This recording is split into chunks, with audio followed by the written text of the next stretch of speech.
Hello and welcome back to a new video. In this video I'll show you how to see all comments you have ever made on YouTube. For that head to your YouTube and open your YouTube app.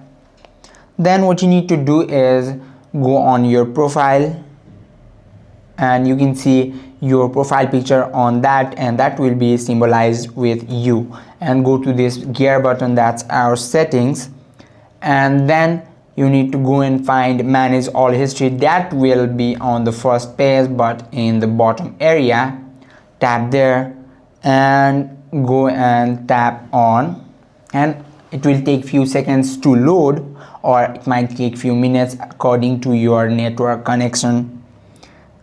There you can see you can find this comment and replies on the third option. Tap there and you can see all the comments and there you can see all the history of comment and replies.